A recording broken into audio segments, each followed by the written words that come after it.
ایک ایسا طوفان جس نے پوری دنیا کو تباہ کر کے رکھ دیا۔ بڑے بڑے شجر و حجر اس پانی کے موجوں کی ٹکر کو برداشت نہ کر سکتے تھے۔ اس طوفان میں پوری دنیا کی آبادی ختم ہو چکی تھی، مگر پانی کے ان بڑے بڑے موجوں پر صرف ایک ہی کشتی ٹہل رہی تھی، اور اس میں بچے 80 لوگ جو باقی رہ گئے تھے انہیں کوئی نقصان نہ پہنچا تھا۔ یہی وہ لوگ تھے جنہوں نے دوبارہ اس دنیا کو آباد کیا اور نسل انسانی کی بنیاد رکھی۔ آج سے 5000 سال پہلے اس دنیا پر طوفان کیوں آیا؟ آج سے ہزاروں سال پہلے اللہ نے آدم علیہ السلام کو پیدا فرمایا اور انہیں اللہ نے بے شمار اولادیں عطا کی۔ ان سے اولادیں خوب پھلی اور پھولیں، لیکن ایک مدت گزر جانے کے بعد وہ لوگ خدا کو بھول چکے تھے۔ ایک خدا کے بجائے انہوں نے مٹی اور پتھر کے بے شمار نہ صرف بت بنائے بلکہ اپنی عبادت گاہوں کو بتوں سے بھر بیٹھے، یہاں تک کہ ان کے ہر گھر میں بت رکھے ہوئے تھے۔ شیطان نے ہر شخص کو گمراہی میں مبتلا کر دیا تھا۔ یہ لوگ اللہ رب العزت کو بھول چکے تھے، لہٰذا اس برے وقت میں اللہ نے ان میں ایک شخص کو پیدا فرمایا کہ جن کا نام لمک تھا، اور ان سے ایک اولاد ہوئی کہ جن کا نام نوح تھا، اور اللہ نے ان کو نبوت عطا فرمائی تھی۔ حضرت آدم علیہ السلام سے لے کر یہ پہلے شخص تھے جن کو اللہ نے رسول بنا کر بھیجا تھا اور ایک کتاب عطا کی تھی جس کے ذریعے یہ اپنی قوم کی اصلاح کیا کرتے تھے اور لوگوں کو خدا کی پہچان کرواتے تھے۔ حضرت نوح علیہ السلام کی قوم ملک عراق کے گرد و نواح میں آباد تھی۔ آپ نے ان کو اللہ کی وحدانیت پر ایمان لانے کی دعوت دی، اور آپ نے اپنی قوم سے کہا کہ میں تم کو کھول کھول کر ڈر سنانے اور یہ پیغام پہنچانے آیا ہوں کہ اللہ کے سوا کوئی عبادت کے لائق نہیں۔ اگر اسی طرح تم لوگ کفر و شرک میں مبتلا رہے تو مجھے ڈر ہے کہ تم کسی سخت عذاب میں مبتلا ہو جاؤ گے۔ حضرت نوح علیہ السلام کی قوم نے اس کے جواب میں آپ کو جھوٹا قرار دیا اور آپ کی دعوت کا انکار کر دیا، اور دھمکی بھی دی کہ اگر تم اپنی باز و نصیحت اور دعوت سے باز نہ آئے تو ہم تم کو پتھر مار مار کر قتل کر ڈالیں گے۔ اس زمانے میں لوگوں کی عمریں کافی لمبی ہوا کرتی تھیں۔ حضرت نوح علیہ السلام نے بھی بہت لمبی عمر پائی تھی۔ آپ نے اپنی قوم کی 950 سالوں تک تبلیغ کی اور بے انتہا کوششیں کی کہ لا شریک معبود پر ایمان لا کر شرک سے توبہ کر لیں، مگر ان پر کوئی اثر نہ ہوا۔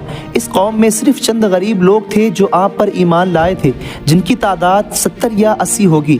جب درس توحید دیتے دیتے مدتیں گزر گئیں اور ان پر کوئی اثر نہ ہوا بلکہ ان سے مخالفت اور دشمنی میں اور اضافہ ہو گیا، اللہ نے اپنے نبی کو اطمینان کے لیے ان کی طرف وحی نازل فرمائی اور فرمایا کہ جن کی قسمت میں دولت ایمان تھا وہ لا چکے، ان کے علاوہ کوئی بھی ایمان نہ لانے والا ہے۔ اب مہلت کی گھڑیاں ختم ہو چکی ہیں، آپ ان کے لیے غمزدہ نہ ہو، ان کی تباہی کا مقررہ وقت آ چکا ہے۔ اللہ تبارک و تعالیٰ نے حضرت نوح علیہ السلام کو حکم دیا کہ ایک کشتی تیار کرو۔ حکم ملتے ہی حضرت نوح علیہ السلام نے کشتی بنانے کی تیاری شروع کر دی۔ بعض مورخین بیان کرتے ہیں حضرت نوح علیہ السلام کو جو کشتی بنانی تھی وہ کافی بڑی تھی، اس لیے آپ نے ایک مدت تک لکڑیوں کا ایک باغ بنایا اور تب جا کے کشتی کی تیاری شروع کی۔ اور علماء کا کہنا تھا کہ آپ نے اس کشتی کو بنانے کے لیے اوج بن انق کا سہارا لیا تھا۔ سمندر میں کہیں دور ایک درخت موجود تھا جو نہایت ہی وسیع تھا۔ آپ کے حکم کے مطابق اوج بن انق نے آپ کو اس پیڑ کی چند ڈالیں ہی دی تھی۔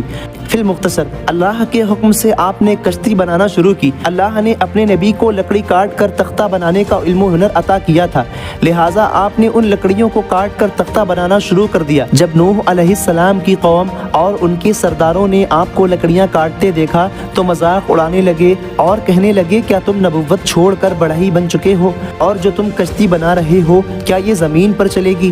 یہاں تو کوئی بھی دریا یا سمندر نہیں۔ لیکن آپ صبر ادا فرماتے اور فرماتے اے نافرمانو، آج تم میرا مذاق اڑا رہے ہو، لیکن اللہ کا عذاب طوفانی شکل میں آئے گا تو پھر تم کو حقیقت کا پتہ چل جائے گا۔ جب عذاب الہی کا وقت قریب آیا تو اللہ نے حکم دیا کہ ہر قسم کے جانوروں کا ایک ایک جوڑا اس میں رکھ لو، اور جو لوگ ایمان لائے ہیں انہیں بھی اپنے ساتھ لے لو۔ حضرت نوح علیہ السلام نے احکام خدا بندی کے مطابق سب کو سوار کر لیا اور عبادت الہی میں مصروف ہو گئے۔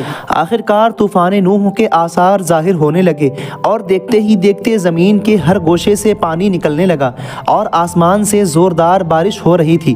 موجیں جوش مار رہی تھیں کہ مانو قیامت نما منظر ہو۔ کشتی طوفان کے پہاڑ جیسی اونچی لہروں پر ٹہل رہی تھی۔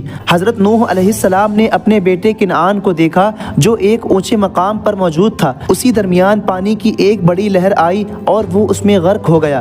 روایتوں کے مطابق اس کشتی میں صرف 80 لوگ تھے۔ یہ کشتی تقریباً پانی پر 150 دن تک تیرتی رہی۔ اس کے بعد اس کشتی کا رخ جبل جودی کی طرف پھیر دیا گیا، جہاں جا کر وہ ٹھہر گئی۔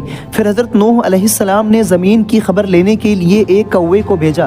کوے نے زمین پر مردار دیکھا تو وہ اس پر جھپٹ پڑا اور آنے میں دیر کر دی، جس کی وجہ سے آپ نے ایک کبوتر کو بھیجا۔